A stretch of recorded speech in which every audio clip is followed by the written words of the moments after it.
Welcome back to another video with Life with Travia, and we are almost at the end of the year 2023, and what a year this has been. And this video is just going to focus on just a few highlights of what I thought was significant this year, brought about a few changes in my view that I think that was justifiable. My first highlight was becoming program officer for persons with disabilities in the Ministry of Youth Empowerment, Aging and Disabilities. When I thought of the position, before I actually made up my mind in considering it, there was certain questions I asked myself. Am I doing it because persons want me to? What are the odds in doing it and then surprising myself? Would I do justice in the position in helping to bring some of the issues and the awareness that we so often talk about, that's out there that we are fighting for? Am I the right person fit for the job? And of course I asked myself those questions, and then when it came down to it, I was like, why not? Sometimes we have to take a chance, and if we don't take the chance, we'll never know what we are capable of or what others may see that you may not be able to see within yourself. Sometimes it's like that.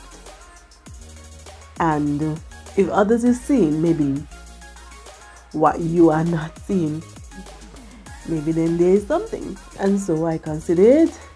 I prayed on it. It took me a little bit, and then I took it. And I must say, I haven't regretted at all. I think that having a voice in there made a lot of difference for certain things, and things may have started out a little slow, but I think that we are on the right track of getting certain things and bringing it to the forefront and raising the awareness that we want. And oftentimes I put myself in the position and say that because I am here, I still know what the focus is. It's not just about me being in the position.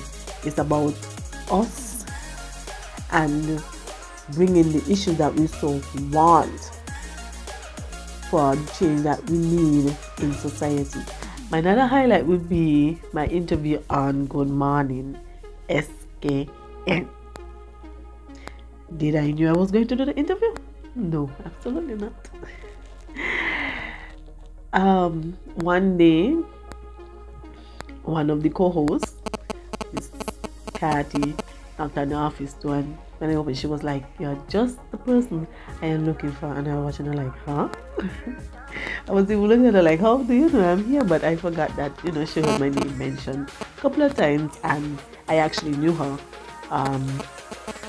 from before. By accident, her sister and I were in class together in high school, and we're still friends, and we still keep up with each other. And it was actually going to be Global Awareness Day, Global Accessible Awareness Day, and she wanted my input on what it is like as a wheelchair user, a person who uses a wheelchair, and navigating in society, knowing that it's not fully accessible. And I wasn't always like this in a wheelchair, so she wanted my perspective on what I thought. And of course the obvious, being in the position that I am now, what our department is actually doing to address some of these issues. And I went on, and I think I surprised myself quite well. and I enjoyed the interview. And of course, it was just also as usual. Everything is about bringing awareness, educating people, because they are actually persons who are going to be out there ignorant to the fact. Although you may keep on saying don't park in the accessible parking spots for persons who may really need the parking, like I may be one of the persons that may actually one day come to town and need a parking space because it's close to where I'm going instead of having to park somewhere far. But obviously, if things aren't put into legislation, persons ignore quite often, and that is one of the things that we're actually working on. We have already started the process, in the discussions and seeing how best we can bring about this change, because it's happening too often. And so in the near, that would be getting forward with some more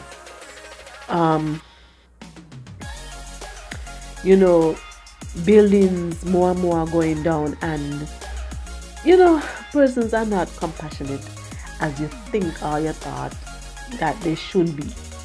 Everything they look for it to be right there in the face without them actually doing it, without the goodness of their heart.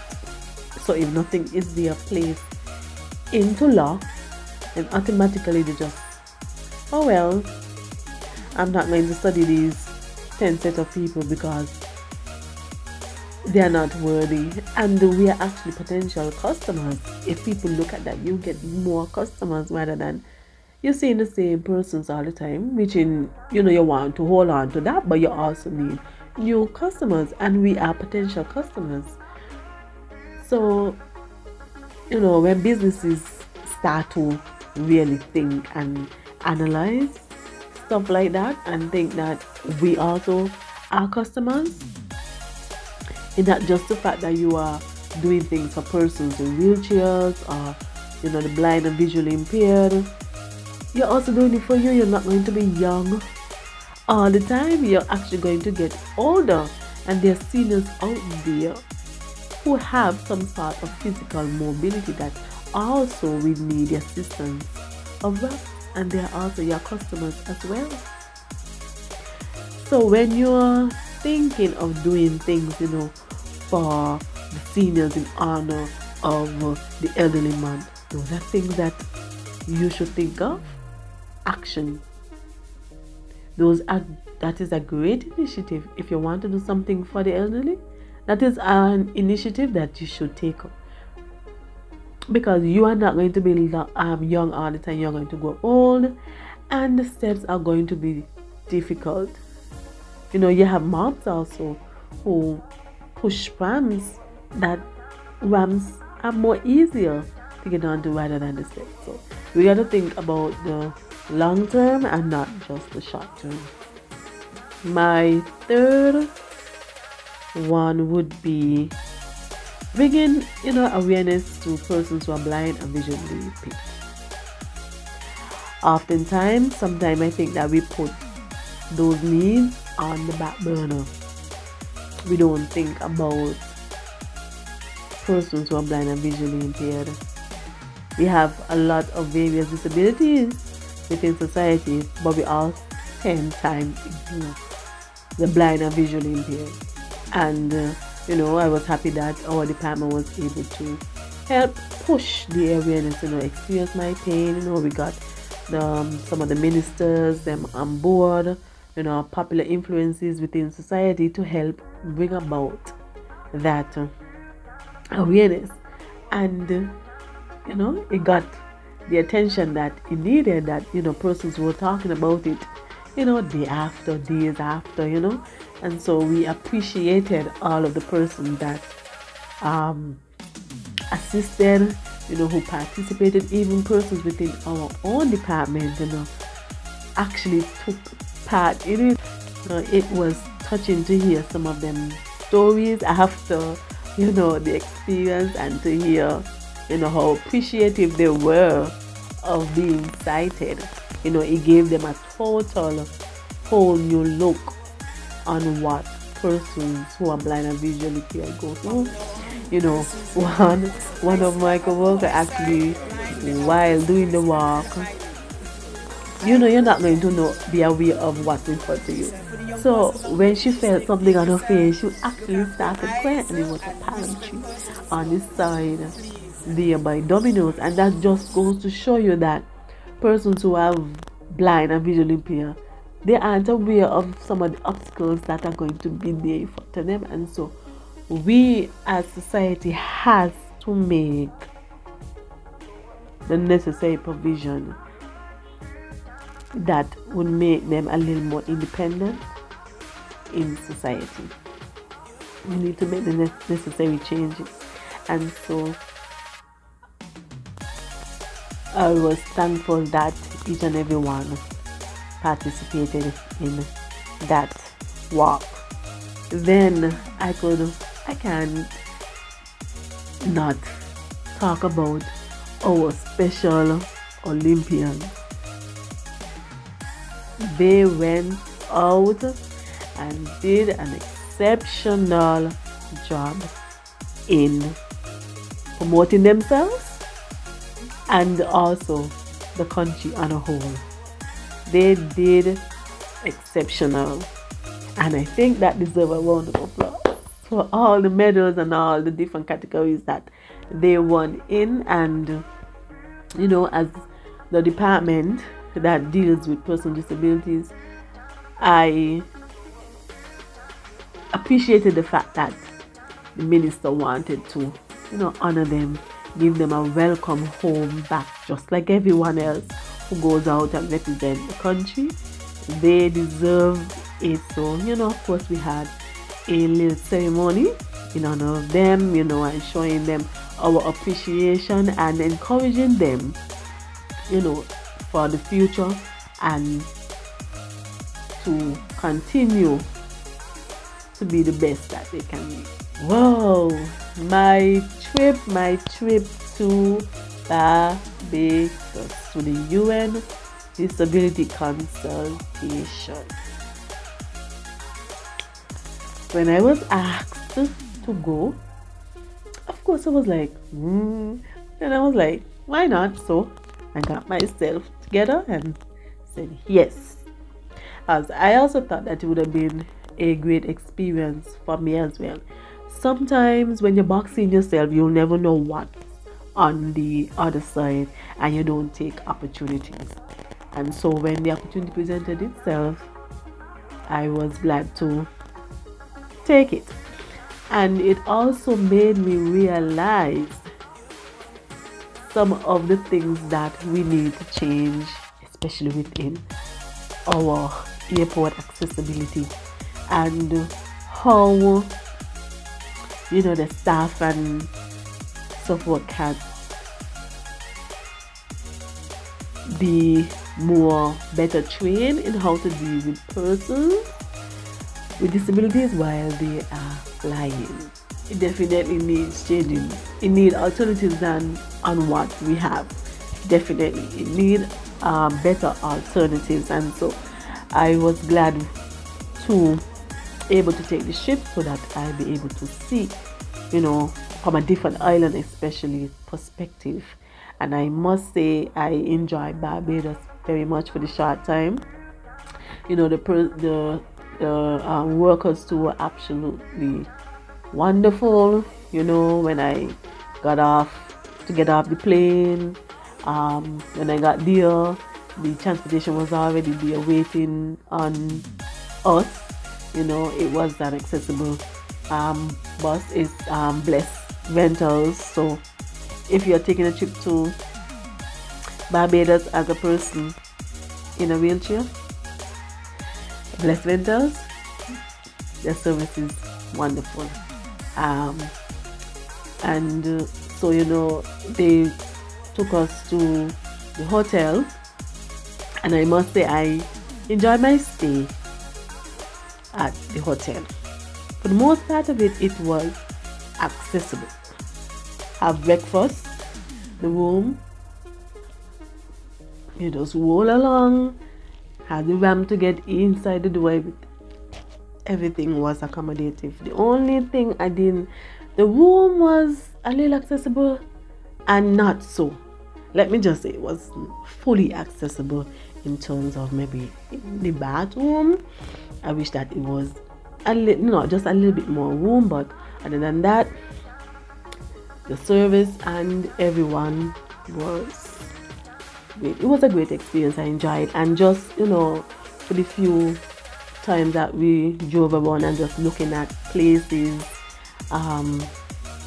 everything where the area where I was accessible. Like you're looking at the bank, you're seeing access. On the bank, it was a food place, a restaurant, access.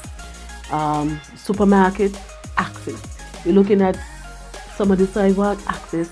So it just blew my mind, and I even made a joke when I came back and said I would like to go back tomorrow. Just to see that I had, just to look at the difference in what you see in other countries basically than what you have at home, because we don't have as much. And as I always say, I would like to even get up a Saturday morning and say, hey, I'm going to such and such store, without having even to call and say, are you accessible? Or looking at the roads and the sidewalks, and is it cut out that I will be able to roll without someone there to assist me. Coincidentally, when I took the Barbados trip, the UN Disability Consultation, it was linked towards the actual presentation that I was going to do. Some of the information that was there was basically what I would have to put together. And when I was in the room, I was like, oh wow, this is certainly going to help me. And during the course of the past few weeks also, we were attending a few workshops and meetings and so forth, and they were also tied within the inclusion of persons with disability, whether it's in education, what more could be done in terms of accessibility and all of that. So everything tied into my presentation, and was just to showcase how we are doing as a country. What have we done so far for persons with disability in society? If you look at other countries, there hasn't been enough done since the Sustainable Development Goals came into being in 2015. So we have a lot of work to do, and I must say that this administration is trying to include persons with disabilities a lot. Our minister wants to do a lot in terms of bringing legislation to the forefront. There are a lot of things that that needs going over and putting it into place, and then bringing it into law. And I know that she's very passionate in getting those things done, and we appreciate it, and we can see that the passion that she has, and that's why we are willing and able to do and to work along with her to help us in any way. The ministries had, they normally have the end of the year, what it is, gathering, dinner, whatever it is, to honor, the employees and so forth. And of course, I wasn't expecting anything, because I just joined and wasn't looking for anything. So when each department were calling out, and of course it's just myself and Miss Bone in our department at the moment, so honestly I wasn't looking for anything. And then and honestly, up to when my name was called, I was still sitting like, huh? Because I even was telling her that's why you were pushing for me to come all the time. But that was also part of it, and just for me to, you know, come and enjoy the evening too. But even I was saying all the time, like, watching her like, huh? But I received a plaque, Employee of the Year award, presented to Miss Xavier Douglas for outstanding performance and dedicated service to the disability service, December 2023. So I was actually blown away. Honestly, I wasn't expecting it at all. You know, sometimes you know, when you're doing things, you honestly sometimes don't look at it as if you are looking for any sort of recognition at all. You know, you do it because it's something that, you know, well, this is going to benefit me, so I'm going to make sure that I push to get certain things done. So this was one of my highlights of the year. Of the year here. And of course, to end off the year, we always have, you know, International Day of Persons with Disabilities. It's celebrated on the day December 3rd, you know, and it's just to recognize the achievements of persons with disabilities and persons who have paved the way and brought us thus far and bring our issues to the forefront. They have been at the back burner too long, and this is always a way for us to bring awareness. You know, if persons aren't aware of the St. Kitts Nevis Association of Persons with Disabilities, that is an organization that helps to advocate for persons with disabilities. You know, is there for peer support, provide service, you know, education, which is key. And so we always have a week of activities just to honor us and have a good time. And so the highlight too always of that is the walk in my shoes. And this was an initiative that was brought from one of the members, Miss Shadella Taylor.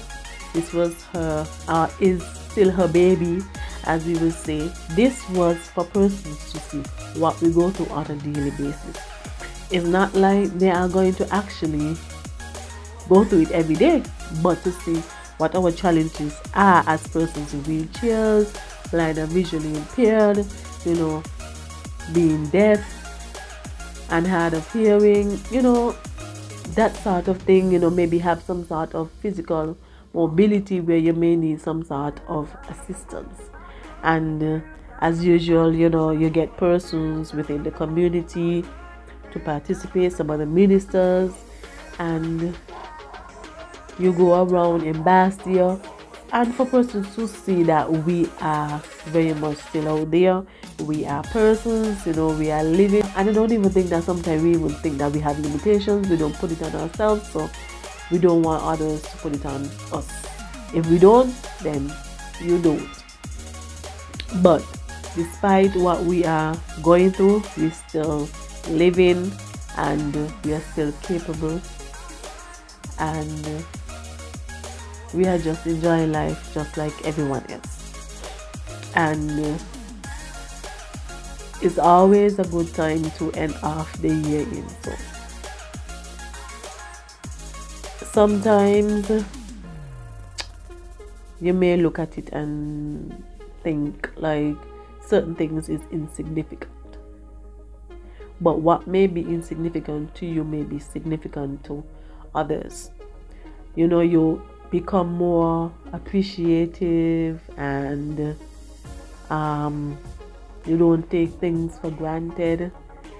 You look at things differently, and you know, you just show the world that, hey, I am here and I can do it just like you.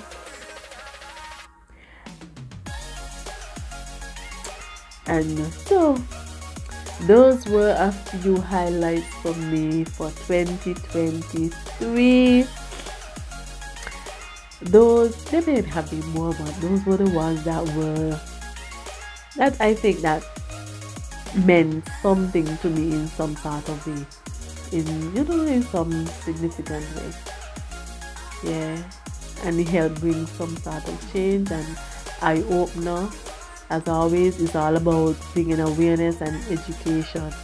That goes a long way, because if you don't educate people, they're always gonna say, "Oh, I didn't know this and I didn't know that," because they're not going to take it upon themselves even to learn without you educating, or you having to let them experience or see what it is like. And so that was my 2023, and we are going into 2024, Gospel Life. And I just want to say Happy New Year when it comes. Always remember to put God first. I know without Him, I won't be where I am today, so I always put Him at the forefront. And whatever your goals, your vision, your aspiration is, you continue to work towards them. And always remember, don't put pressure on yourself. Whatever it is, you will get there. Life itself is pressure and struggles. You don't need to add to it. So take it one day at a time and have a prosperous 2024. Dream big. Make everything that you want to achieve, make it big. Don't think small. Think big as always. Don't forget to like, comment, share, subscribe. Until next time, bye.